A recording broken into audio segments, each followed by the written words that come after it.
Good morning बच्चों। आज हम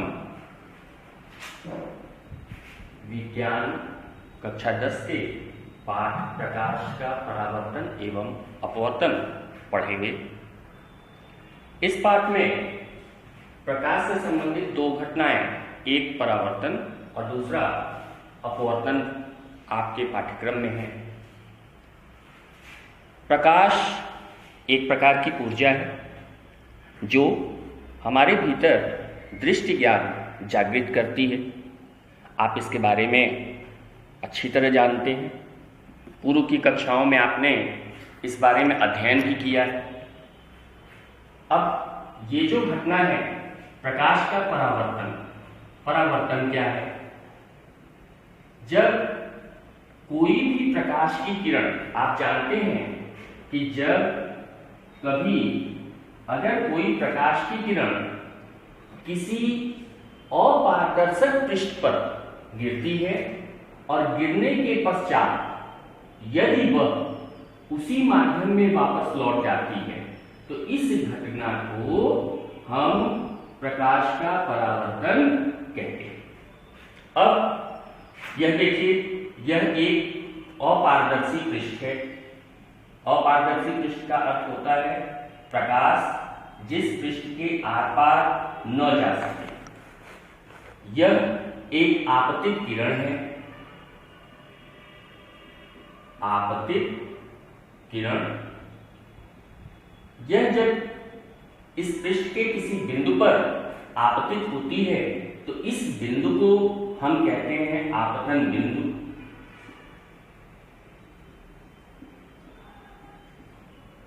यदि इस बिंदु पर लंब खींचा जाए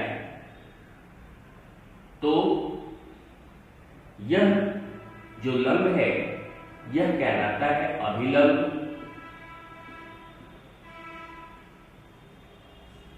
और यह प्रकाश की किरण इस बिंदु पर पड़ने के पश्चात जिस दिशा में यह जाती है, इस किरण को हम कहते हैं परावर्तित किरण। परावर्तित किरण। अब देखिए, यहां पर देखने पर हमें यह स्पष्ट दिखाई दे रहा है कि यह जो आपतित किरण है अभिलंब के साथ कुछ कोण आंतरित कर रही है। इस कोण को हम नाम देते हैं आपतन कोण। और इसी अभिलंब के दूसरी तरफ यह जो परावर्तित किरण है जो कोण आंतरित करती है, इसे हम कहते हैं परावर्तन।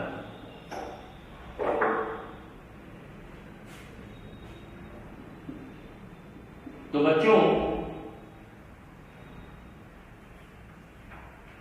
इस पूरी घटना को अगर हम देखें तो क्या समझ में आता है? परावर्तन प्रकाश की वह घटना है जिसमें प्रकाश की किरण किसी बिंदु पर गिरने के पश्चात उसी माध्यम में वापस लौट जाती है। इस घटना को हम प्रकाश का परावर्तन कहते हैं। और इस घटना से संबंधित दो नियम दिए गए हैं जिन्हें हम परावर्तन का नियम कहते हैं। यह नियम क्या है? पहला तो नियम यह है कि आपतित किरण, परावर्तित किरण तथा अभिलंब एक ही तल में होते हैं। पहला नियम क्या कहता है? पहला नियम कहता है कि आपतित किरण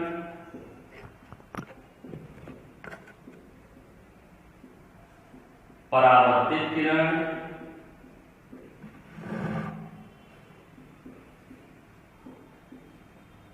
तथा अभिलंब क्या होते हैं? एक ही तल में होते हैं।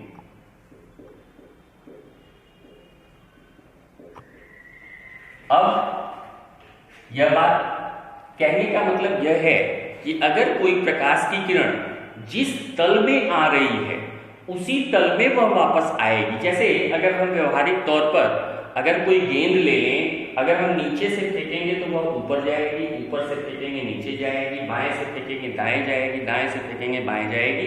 इसका मतलब कि अगर मान लीजिए जैसे बाएं से हमने इस तरफ फेंका तो वह परावर्तन के पश्चात दाहिनी तरफ लौटेगी, उसी दिशा में नहीं लौटेगी।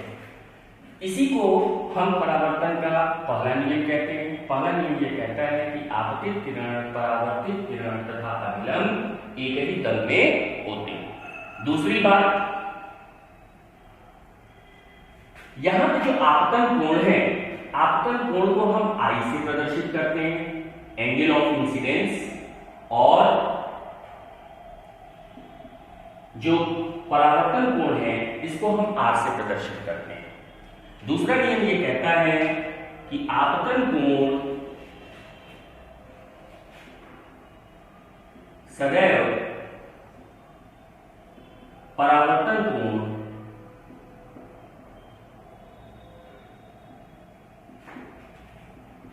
आर के, आपतन कोण आई सदैव परावर्तन कोण आर के बराबर होता है। ठीक है, इसका मतलब angle i is equal to angle r. यह परावर्तन का नियम है, दूसरा नियम, जो यह बिल्कुल स्पष्ट बताता है कि परावर्तन कोण सदैव, आपतन कोण सदैव परावर्तन कोण के बराबर होता है। ठीक, अब देखिए परावर्तन की घटनाएं, जैसे सामान्य तौर पर हम जो समतल दर्पण है या कोई भी ऐसा तल जो बहुत चिकना हो, जहां से प्रकाश आर पार न जा सके, ऐसी जगहों से परावर्तन होता है।